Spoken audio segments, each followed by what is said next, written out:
আসসালামু আলাইকুম প্রিয় দর্শক, আমি আগেও বলেছিলাম একবার যে নির্বাচন এ বছরের মধ্যে হওয়া সম্ভব। আমি বলেছিলাম নির্বাচন এ বছরের মধ্যে হওয়া উচিত।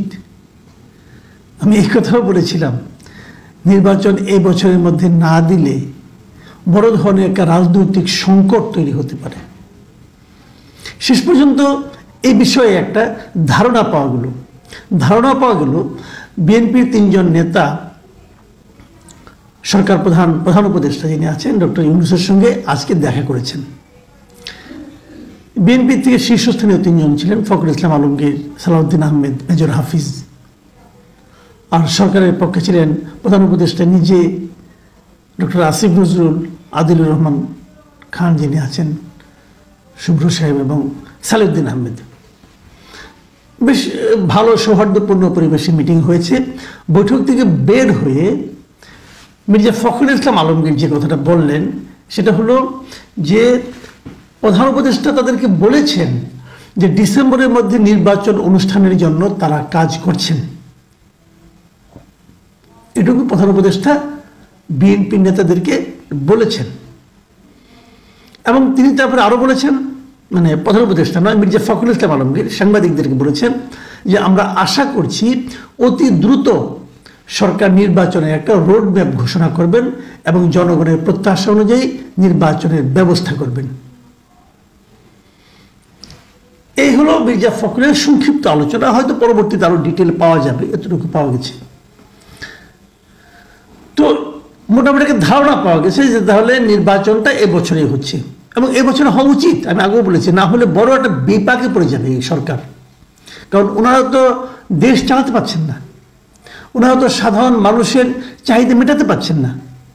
ওনাদের নিরপেক্ষতা নিয়ে তো প্রশ্ন উঠেছে, অলরেডি উঠেছে। আমি নিজে তো মনে করি যে যদি ডিসেম্বরের মধ্যে নির্বাচন হয় তবুও কি এই সরকার সেই নির্বাচন পরিচালনা করার মতো নিরপেক্ষতা ধরে রাখতে পারবেন অথবা এরই মধ্যে পেরেছেন? এ নিয়ে কিন্তু আমি প্রশ্ন তুলেছি ভাই, এবং আমি মনে করি অন্য কেউ তুলুক বা না তুলুক এই প্রশ্ন আমি তুলতেই থাকবো। কারণটা আমি আগেও বলেছি যে এই প্রধান উপদেষ্টা নিজেই ছাত্রদেরকে একটা রাজনৈতিক দল করার কথা বলেছেন এবং ছাত্রদেরকে উনি উৎসাহ দিয়েছেন তোমরা একটা দল করো, এবং উনি চান যে ছাত্ররা একটা দল করুক। কারণ উনি যদি ছাত্রদেরকে দল করতে বলেন সেই দলটা যে সরকারেরই একটা দল হবে অথবা ডক্টর ইউনূস। আসসালামু আলাইকুম। পৃথিবীর যে প্রান্ত থেকে দেখছেন এবং শুনছেন সবাইকে সালাম ও শুভেচ্ছা জানাচ্ছি। আসসালামু আলাইকুম। আজকে আমি আমার বাংলাদেশের তরুণ জনগোষ্ঠীর কাছে, বিশেষ করে ছাত্র জনতার কাছে আমি কিছু প্রশ্ন রাখতে চাই এবং আপনাদের বিবেকের উপরে আপনাদের কাছে বিচার দিতে চাই এবং আপনাদের বিবেকের কাছে কিছু প্রশ্ন জিজ্ঞাসা করতে চাই। যে সেই প্রশ্নটি হচ্ছে যে আপনারা যারা তরুণ তারা দেখেছেন যে বাংলাদেশ আওয়ামী লীগ 3 বার ক্ষমতায় ছিল, তারপরে দ্বিতীয়বার 6 মাসের উপরে ক্ষমতায় ছিল। সো প্রায় 15 বছরের উপরে বাংলাদেশ আওয়ামী লীগ সরকার এই দেশে ক্ষমতায় ছিল একটানা, আর আগে ছিল 1996 সালে।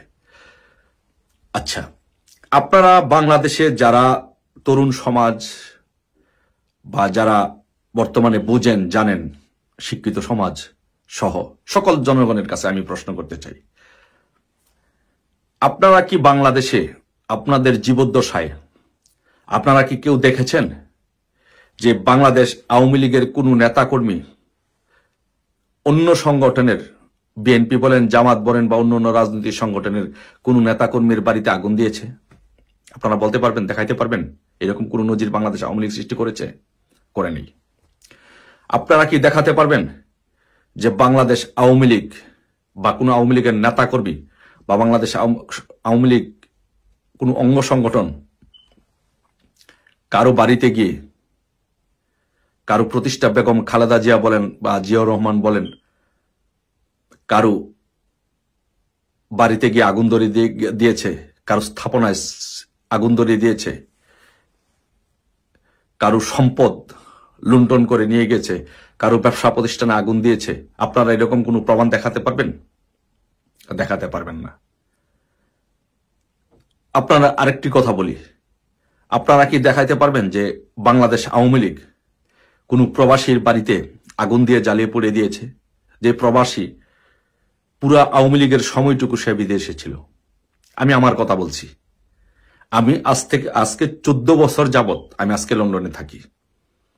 আমি বাংলাদেশ আওয়ামী লীগের কোন সুযোগ সুবিধা ভোগ করার বা কোনো অপকর্ম করার বা কোনো